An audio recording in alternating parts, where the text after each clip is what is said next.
welcome to An Artist Drink Cocktails. I'm your host, Katie Phillips. As an artist myself, I think it's very important to pull the curtain back a little bit and give you guys a peek into what goes into the creative process. Today I'm going to visit Jaya Saxena. Jaya has been doing a lot of work with abstracts recently. And if you're a person who maybe doesn't quite get abstracts, then you want to hang around for this one. Jaya has some great opinions on this, and they just might change your perspective a little bit. So, go ahead, pour yourself a drink, and get ready for a very fun conversation.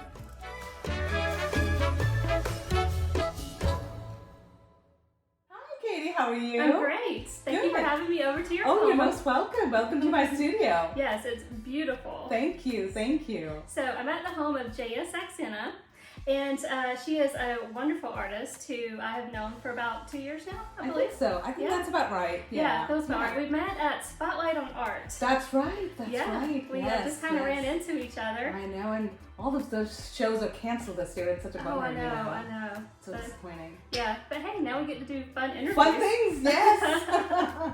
So, tell me, so we're not drinking cocktails tonight, but this is still delicious. Tell me about this. Okay, so I don't drink alcoholic beverages, so this is my favorite summer drink. I know we're in fall, but this is called the Blackberry Mint Spritzer. Okay. And I basically crush the blackberries, add some Sprite to it, and then some mint sprigs. You muddle the mint so that it releases some aroma, and that's it. It's done. It's delicious. Well, thank you. Thank you. Cheers.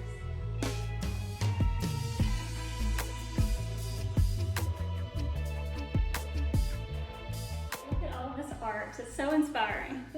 So tell me, how long have you been an artist? So I've been painting for about 10 years, but I've been putting out my work about 3 to 4 years. I started putting out my work about 3 to 4 years. Right. I literally started this as a hobby, something that would give me some creative outlet. I quit my corporate life when I had my kids, and I just wanted to do something for myself, and that's how it started. But of course, it just didn't stop. I mean, it was. I fell in love with it. I mean, it was something that I just couldn't stop doing. Yeah. So what did you do in the corporate world? So I have a master's in computer science, and I used to work initially for a manufacturing company and then for a logistics company. And I worked about 6 years, and then my son was born, and I just couldn't bear the thought of leaving him in a daycare or with a nanny or whatever. So I just decided to quit and take care of him. Yeah, and look what happens. So you are originally from India, right? Yes. So tell me a little bit about that and maybe how that influences your work today. Yeah, well, so I grew up in India. I moved to Atlanta in 1994, and I was 21 years old.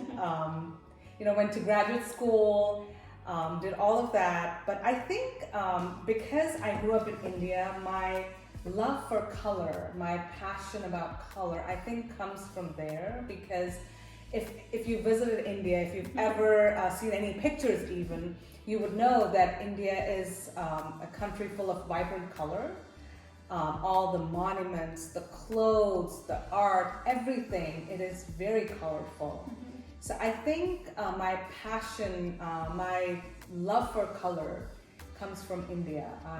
I see everything very colorfully. I can't do black and white and gray. So, I mean, I can do that, but it doesn't come naturally to me. It's a colorful world. It's a colorful world. And I think those are my very first influences in life. So, and I think there's something to be said about where you grow up.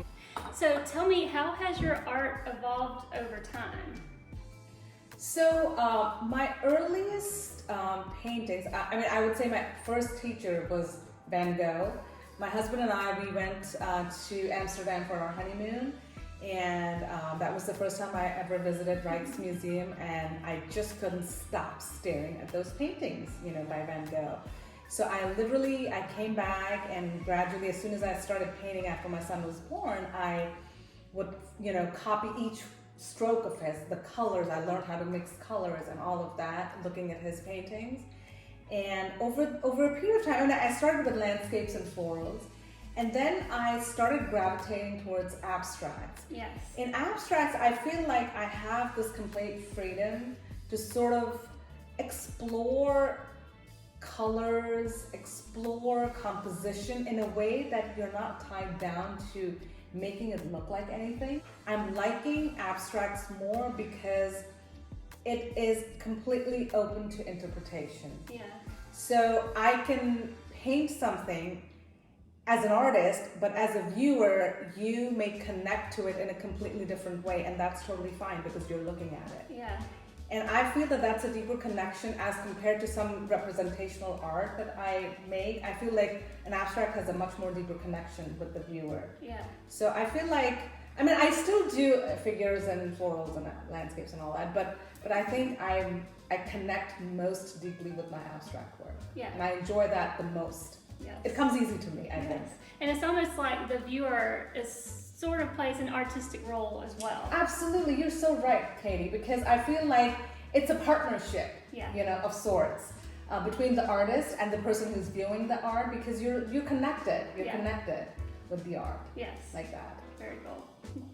Okay, so I'm seeing all of this gorgeous work, and I'm just dying to know like how you create it and the place where you create it. So can we go take a look at your studio? Absolutely, let's do that. All right, let's do it. Yeah.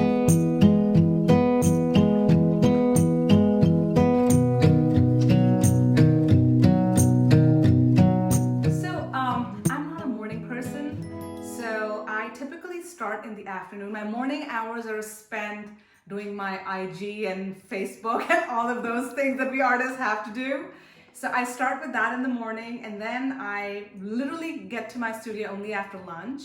And then right now I'm working on this landscape. I've just put down a few first layers. I have my brush caddy right next to it. So they're all really handy right here. And of course it's a mess, but which is to be expected. If you see an artist studio that is very clean, you know that that person is not painting. Because painting is a messy process. I have all my storage here, all my paints, my varnishes and all that sit in this cabinet. I have these cabinets full of paint and all my various supplies. This is my brush drawer, all my extra brushes sit in here. I have this extra table over here. If I have any sketching to do, I'll sit over here and sketch. And I have an extra easel, tabletop easel too. Sometimes I'll have friends over, you know, and we'll paint together. Of course, not in COVID times, but I've had some friends come over and paint with me. And these closets are for my canvases. I store my canvases over here. Oh, nice. So yeah, it's a very functional, well-equipped studio. I can literally spend my entire lifetime over here and not miss anything.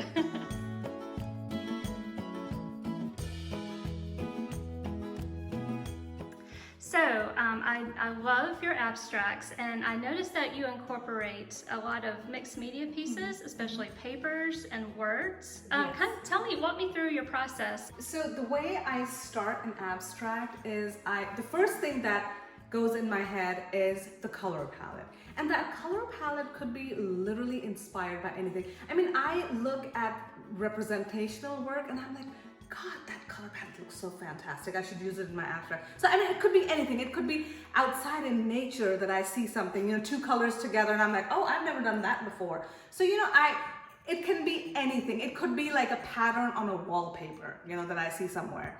You know, so I'm very visual like that. So I'll just pick up those in my head and then just kind of put them together. So I decide on the palette first, and then I start, the first few layers is just putting down those colors. Literally just sort of like, I mean, I'm sure every abstract artist, every artist for that matter will tell you that they go through that phase where the art looks like crap. I mean, and if anybody would look at, and my husband would like, what is this? What are you doing? You know, I'm like, calm down, it's gonna get better. So, and I went through this phase where I was using a lot of paper pieces, and all of these on this piece are paper pieces. And I started incorporating words.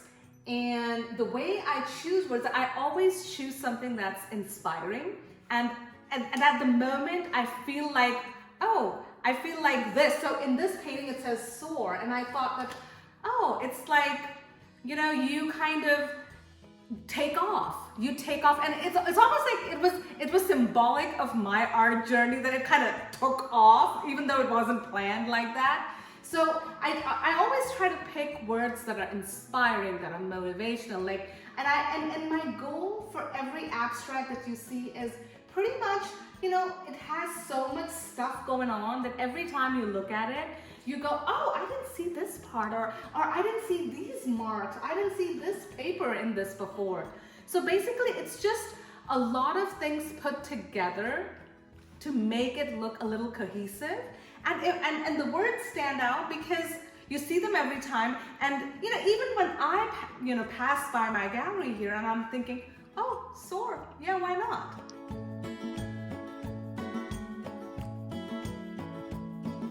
Tell me, what is your favorite thing about being an artist?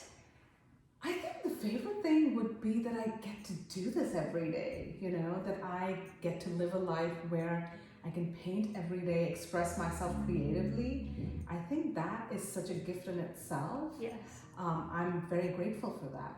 Yes. I think that would be my favorite thing, that I get to do this every single day. Yeah, I'd have to agree with that. Okay, so flip side of the coin, what is your least favorite thing about being an artist? I think my least favorite thing would be marketing my art. I mean, I have no marketing skills whatsoever. So it takes a lot of effort for me to, you know, keep constantly posting things and putting the word out there and all that. I don't know, I used to be really, really shy about it. I've gotten better over the years, but I still have a long way to go. And I just feel like that's not my strong suite, you know, that's not what I want to do either, you know. I wish somebody else could handle all of that. But then, you know, at times then you have to think that, especially with abstract work, because it's your voice, you can't have anybody do it for you, That's you true. know. That is true. The way you can tell your story is going to be more authentic than anybody else. But then, you know, Yes. It's not something that I enjoy doing, but I'm learning. Yes, I believe the artist is the best person to sell the art. Yes, yes. But I know the value of professionals because they can really take it to the next level. Yes, I know that. Okay, so now's your chance to set the record straight. What is a common myth or preconceived notion about artists that you want to correct? Okay, I think the biggest misconception is that artists paint when they're inspired. That is not true. I paint every day. It happens, I mean, it just happens that sometimes I'm really inspired and sometimes something comes really easy to me because I'm in that flow, I'm in that space at that moment. But I paint every day. Even on days that I'm not inspired, I'm like, no, let's just putter around. And when I'm puttering around is when inspiration strikes. That's true. So I feel like you have to put in the time, the work. It's not something that you do over a whim that, oh, today I feel inspired, I'm going to paint. No, it's mostly when you're painting is when the inspiration comes to you. Yes. So I think that's pretty much the biggest, and I think the other misconception is that artists are very moody and very temperamental. I get that a lot. That, oh, you must be like, I'm like, no, I'm very calm. I think people like to propagate that image that they're very temperamental and they're very moody and all that because it kind of like looks cool. But I don't think most artists are like that. I can safely say that about myself. I'm not like that. I'm a very even-keeled, even-tempered person. There are no ups and downs. I'm pretty... Yeah, I might not be friends with movie artists. It's like you're just getting your work in like all kinds of retail spaces. Maybe share some advice maybe for some artists out there who want to take a step in that direction and maybe, you know, start approaching retail. Well, I think the first thing to remember is that being an artist, the thing that we have to constantly face all the time is rejection. But that shouldn't stop you from applying to different shows, retail stores, or any of those things. Just keep throwing out your work, and you just never know where it might stick. And even after you're accepted in a show, or even you're accepted in a retail store, don't expect that you will have success right away. I mean, you know, I've had my artwork in stores or in shows where I haven't sold anything. Whereas, and then on the flip side, I've had some very good ones. So it's really, you have to figure out what the people want and what that particular demographic wants and likes. And it may work, it may not. It is not by any long shot a reflection on your work. Right. It's just that you're probably not catering to the demographics of that particular show or retail store. So never be disheartened by that. I know rejection is so hard, and yes, I will wallow in self-pity for a little bit, and then I will be like, nope, that's not going to stop me, you know? Yeah. So where can we find your work? I know you have a website, possibly you're in, a retail location. Where can, So apart from my website has most of my work. I mean, there are still things that I still haven't put up, but you can check out my work at the Sunshine Village Art Gallery. It's in Watkinsville, Georgia. It's very close to Athens. I have some of my abstract work and some of my figurative work over there. Other than that, if you ever go to the Avalon in Alpharetta, the 5,000 and 6,000 hallway that's a show that's been done by the Alpharetta Art Gallery. Mm-hmm.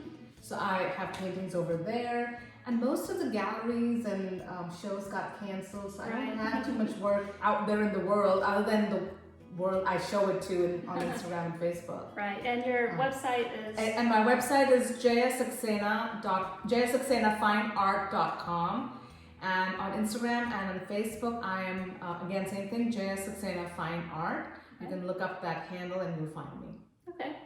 Well, I have to thank you for inviting me over to your home, letting me look at all of your gorgeous arts. I have really enjoyed the time here. Thank you, Katie. Thank you for stopping by. Thank you.